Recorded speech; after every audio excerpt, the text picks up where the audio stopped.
Welcome to Doomscroll. I'm Lisa Curry.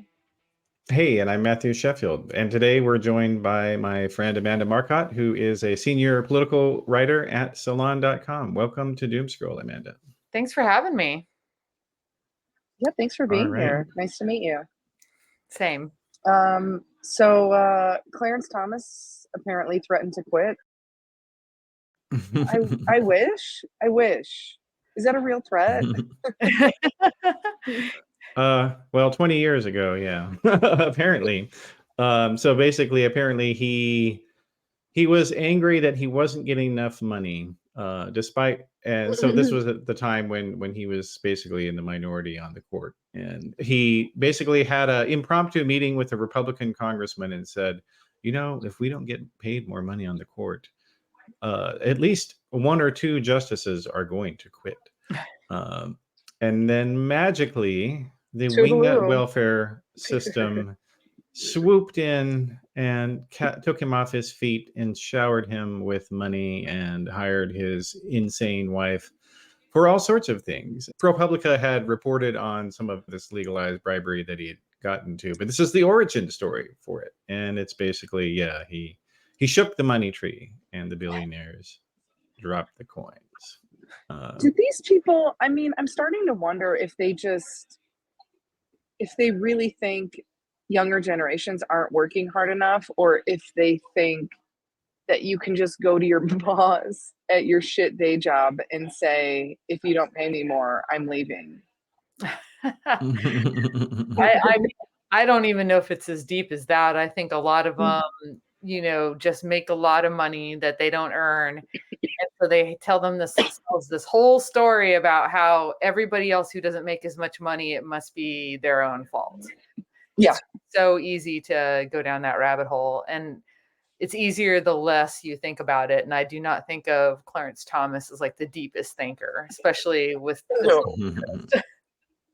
Yeah. Well, and yeah, especially given, you can tell a lot about him by virtue of who he married, Ginny Thomas, who, when I was in the right-wing media ecosystem at that time, around this, shortly after that, he started complaining. My colleagues and I, we were shocked at how she kept getting all these gigs and consulting businesses, because everyone knew she was nuts on the right. Mm-hmm. And completely incompetent, batshit. Like even when the Republicans think you're insane, you're definitely insane. Yeah, no kidding. I don't think that either of them is stupid exactly. It's much more that they just kind of put all their mental energies towards rationalizing what they want to believe is true. Which in their case is extreme Catholic fundamentalist dogma.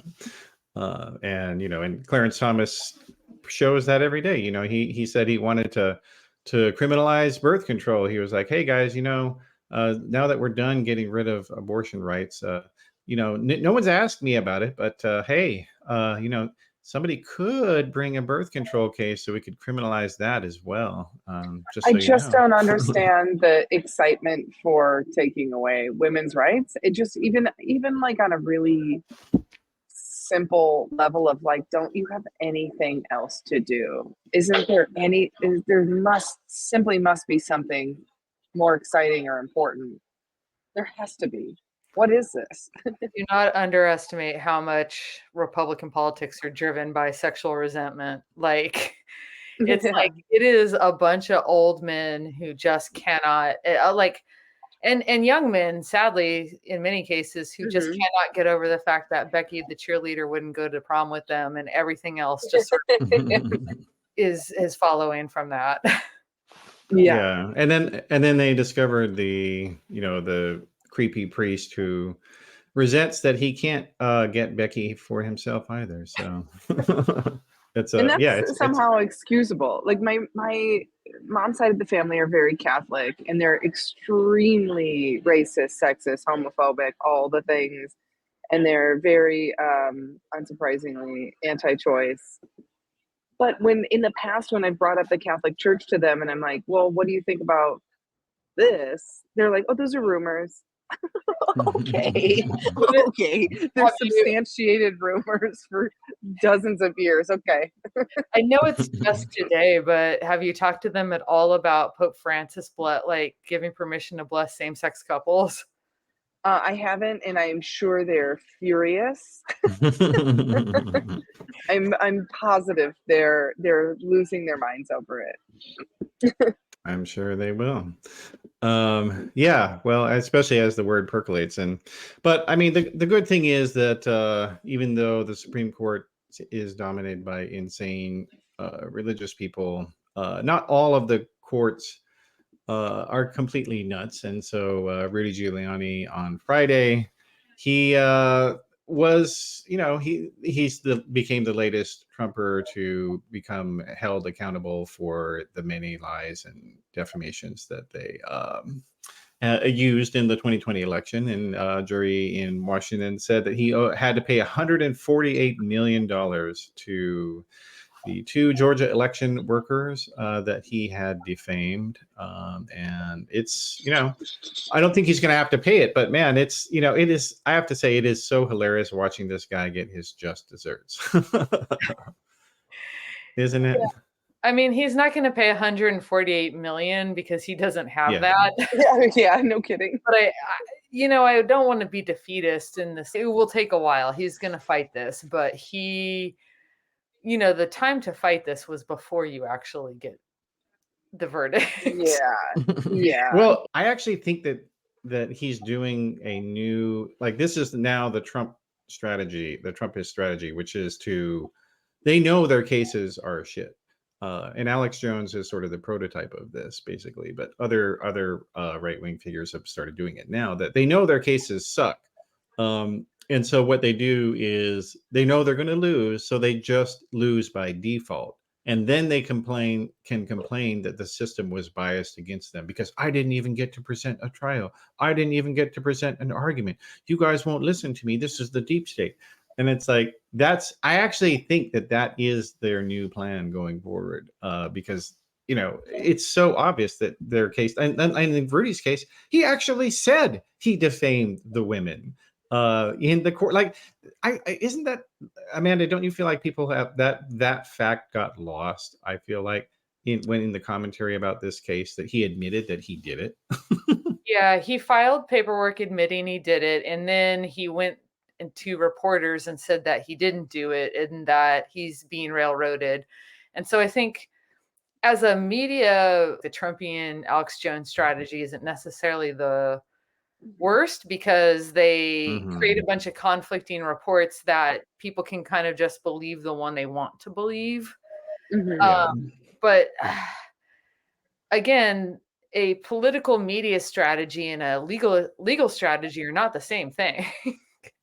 Here's the thing with Rudy Giuliani, though. He's never going to stop being an absurd character. So, there's more laughs coming down the pipe, for sure. Oh, yeah. He showed up to court with his belt undone and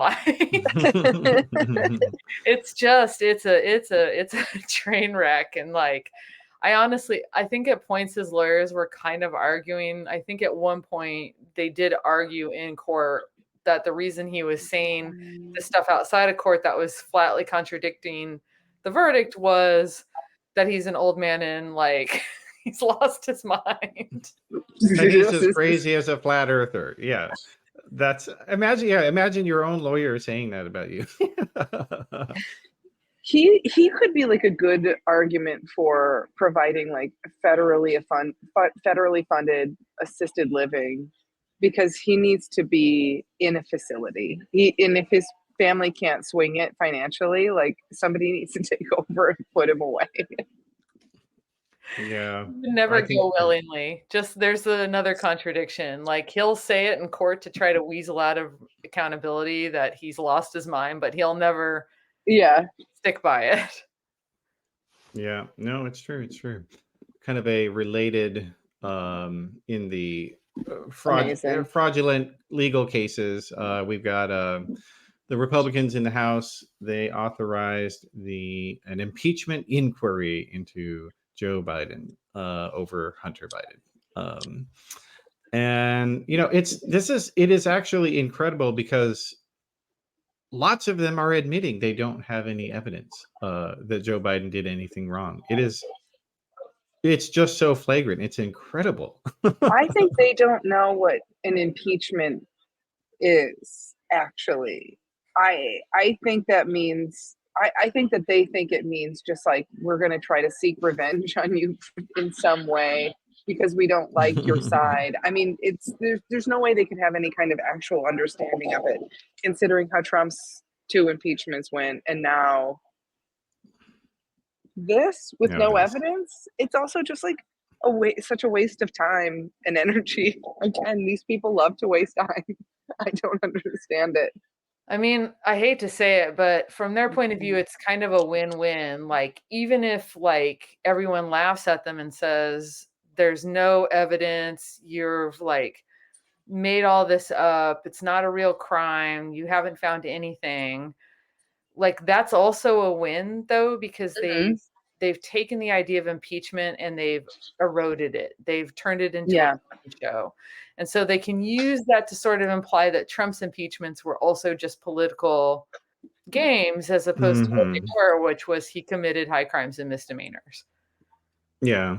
Well, no, and that's a great point, Amanda, because I think, at first, before they were talking about impeaching Biden, Republicans were talking about Trump was demanding that they expunge his impeachment. You remember that? And eventually everybody realized, what the fuck even is that? That's not even in the Constitution. There's no way this is going to happen. Even they thought it was ridiculous. So this is Plan B over Hunter. And yeah, it's basically, and I mean, because that is, I know you are, but what am I is basically the entire Republican campaign argument. At all times and in all places, that they want to conflate everything bad that they do with, some made up accusation, basically. And that's what this is, seems like. And and the other thing, but that is even more, ridiculous about this is that the conduct, like James Comer, the House Oversight Chair, who's it's like they get these people off of a foghorn leghorn factory. I don't know what, but he's been so excited that Hunter Biden made a few $1,000 payments to his father in 2018 for a truck. And Joe Biden was not the president. He was not the vice president. But we're going to impeach Joe Biden for that. Lending money to his son to buy a truck. It's also like, just given the financial crimes that Trump and all of his kids were involved in, it's baffling. I don't know. It's baffling to me that the right can still believe this horseshit, because obviously they're not. Well, they're not getting. That's the thing. A word of it. Like, they're just trying to create a bunch of noise and smoke and whatnot. And unfortunately, it's effective. Polling shows that they're getting the effect that they want. They don't want to convince people Trump is innocent. That's impossible. What they want to do is convince people to say, well, all politicians are dirty. They all do it. And nullify corruption as a voting issue, because there's no choice there. And I'm afraid that they have done that, because the fact of the matter is, most people don't pay enough attention to know what the charges are and that there's no evidence, or that there's not even charges. Second of all, like, most people want to feel like they're savvy, even though they're not paying attention. Yes. So say like, oh, all politicians are bad. It works. I think that there's a lot of evidence that not paying attention and think you're smart tend to go hand in hand, because the more you learn, the more you go, oh, I don't know. Just generally with everything. The Dunning-Kruger effect of politics is basically the Republican campaign organizing strategy. But of course they have some more awful and terrible strategies on the other side as well, and that Donald Trump exemplified that recently, where he has been doubling down and repeating his remarks that Latin American countries are poisoning the blood of the United States. And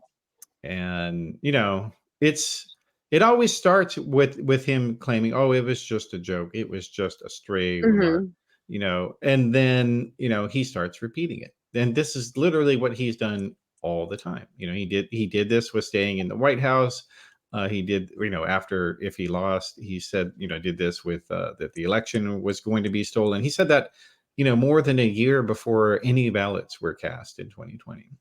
And he's trying to normalize fascism to his supporters, and it's disturbing, right? That feels like like you were saying that what you literally just said about him before the election saying that it was stolen. This feels like it's a pretty well trodden go to for people that are committing crimes. Like I in a different field. What's his name? Russell Brand had started saying years ago people are conspiring against him, and people are out to get him because he just has too much information and he's so smart, and that's really what the problem is, and people can't handle it. And now he has all these like rape allegations that are coming forward. He's like, see, I told you, they've been out to get me this whole time. And it's like wild. It's wild that people buy it with that long of a lead time. Yeah. Go ahead. I was just going to say, it's just gaslighting 101, right? Mm-hmm. It's like trying to sort of create people's reality. And when they insist on the evidence that shows the truth, you just say, no, you're crazy. And it is unfortunately effective because social pressure matters more than facts a lot of the time. Yeah, that, and if you're all starting from the basis of facts, there's you can't argue if one thing is completely made up. There's no argument to be had, because then you can't get it off the ground and argue what your opinion of the thing is if you're not even agreeing on what the thing is. Yeah. No, and I think that's right. And the other thing also is that I think there are a lot of people who are conservative who actually are in the Democratic Party. And like the Rockefeller Republicans, as they were known in the 60s and 70s, they just went and they stayed where they were. They stayed in place. And at that time they were the liberal Republicans, and they were in the New York Times. They were in the New York, the Times Herald, or whatever that other paper was. Like, they didn't go anywhere. They just stayed where they were, and they changed their labels slightly. And so like that is kind of the people have this idea that there's a liberal media, but the reality is, if it's liberal Republican, basically. What do you think? Yeah, I mean, especially the New York Times, right? Like, they definitely play handmaiden to a lot of moral panics about whatever the new thing is. Like, they've been doing all this, like, asking questions about trans healthcare that the answers have actually been out there for forever. Yeah. And they just don't want to hear those answers because they want to pretend that it's like this open debate instead of just a bunch of scientific medical understandings, and then a lot of people who don't like the answer that they've been given. Yeah. Well, and it's also, I think, stirs up their base if they keep saying like, well, no one will answer these questions for us. They must be hiding something. And so their base is like, yeah, why would they keep that information secret? And it's like, I mean, I just got into an argument with one of my aunts who I'll say is a demon. And she's super like still very supportive of Trump. And nothing she says makes any sense. And when the unfortunate thing is you have to listen to what they're saying to understand how to dismantle their argument. And I'm like, I feel like watching Fox News or reading any of that crap is the equivalent of putting my head in the microwave, And I'm like, but I have to if I even want to know what she's talking about, because it's like, again, you can't win an argument or like even have an argument with somebody or a debate with somebody who's like just making up outlandish scenarios that don't exist, because then I'm like, well, I don't know that didn't happen. Now I have to go look up and see if that happened. And then by the time I figure that out and I come back to the argument, she's on to the next wild claim, you know? This is called the Gish Gallop. This is something that people that got in debate with creationists back in the day used to call the Gish Gallop. And it was named after a guy named Dwayne Gish. And that's what he would do, is like, you would debunk one of his anti-evolution talking points carefully, and by the time he had already said 10 more things that were false. Of course, and then you just never get anywhere. And then he'd be like, yeah, see, you couldn't defeat these 10 other arguments that I made. No, it's true. And like, I really, the only way to defeat that is to call it out for what it is, that these are not real arguments you're making. You don't have any idea what you're talking about. Even you couldn't even argue these points yourself. So I don't have to defeat them because you haven't argued them. I mean, that's really what it comes down to. It's like bullshit whack-a-mole. Exactly. Yeah. You know? That is the perfect way of summarizing that. In more hilarious news, a staffer for Senator Ben Cardin was fired this week after he shot a porn in the Senate office building. So was it a porn, or was it like just a personal sex tape? I was a little confused. Well, they're calling it a porn, which I'm like, well, I guess the line in the sand there would be whether or not you make money off of it, which that's yet to be seen. But amateur porn, it's pretty much all, if you want it to be. It's your intent. Pretty big lapse in judgment there. Although I have to say, though, it is true that like in the porn industry, it is like they absolutely are constantly going for wacky locations, and and actually somebody shot a porn in a Mormon temple one time. Oh, wow. Yeah, he got prosecuted for it. I mean, counterpoint, if he is trying to sell it, like maybe he makes more money than as a congressional staffer. They're not paid that well. Yeah, no kidding. Yeah, it's like, if you think justices aren't paid well, wait till you hear what staffers are getting paid. In other absurd news, hilarious, since it is right before Christmas here, and apparently I can't say Christmas on a left-wing podcast, but I just did, so there, liberal media. But nonetheless, the war on Christmas has started again, as it always must every year, on Fox News and elsewhere. And this time, and Amanda, you wrote about it, that the right wing has been losing their shit about Jill Biden's Christmas video and her decorations.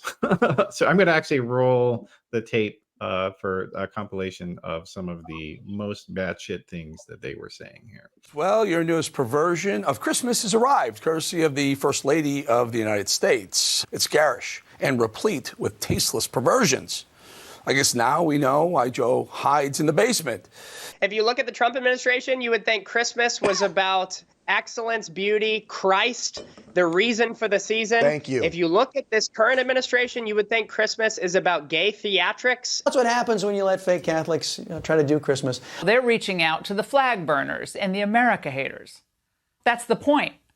They wanted to offend you.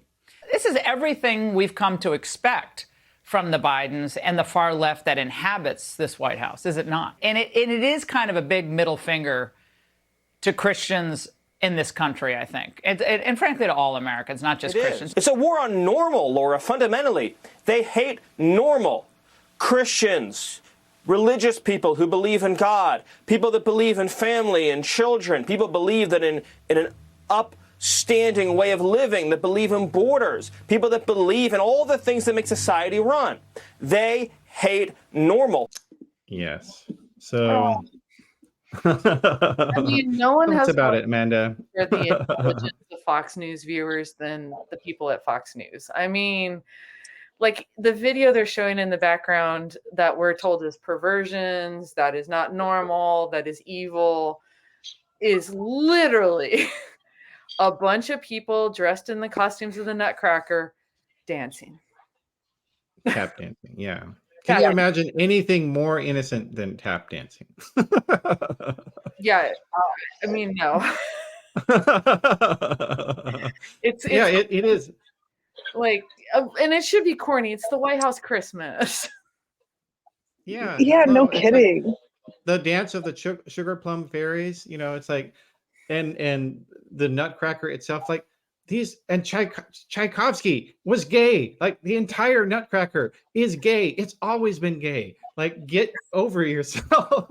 Even Vladimir Putin has admitted that Tchaikovsky was gay. And it's true. Yes. Like this entire thing is super gay. They're not wrong. Like Tchaikovsky was gay, the guy who wrote the original song. Billy Strayhorn, the jazz arranger who worked with Duke Ellington to arrange the music that they're dancing to, was gay, and he was out. And that was not easy to be out as a gay Black man. I can tell you that. Yeah. Well, and it's also like, are you aware that, you know, there are pretty much no straight men in ballet as well? Or musical theater, or yeah, but but really what it is though is about the expression, like the public expression of that to the nation. Like that's really what it was. And that's what your point was, Amanda, in your column about that, right? Yeah, and it's really frustrating because it's like, this is so brand new invented. Like, I think that, like, you know, we all obviously have conservative family members. I think it would be shocking to hear that any of them were surprised, like didn't know 20 years ago, 30 years ago, that there are gay people in the entertainment industry. You know? First Like, time hearing of it.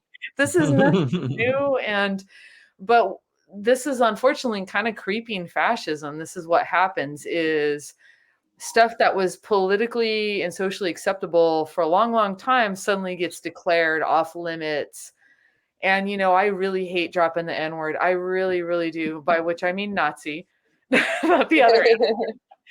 But like, this is exactly how they rolled it out. Like, started to take huge parts of German culture that had been kind of previously non-controversial and like say that it was against the German spirit and nation. And the next thing you know, like, violence is happening. Yeah. Well, and it's also about, you know, there's some racism in the statements as well. So I'm going to play one of those clips as well.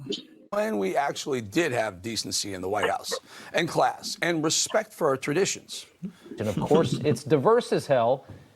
They had to do that. It had to be a DEI video.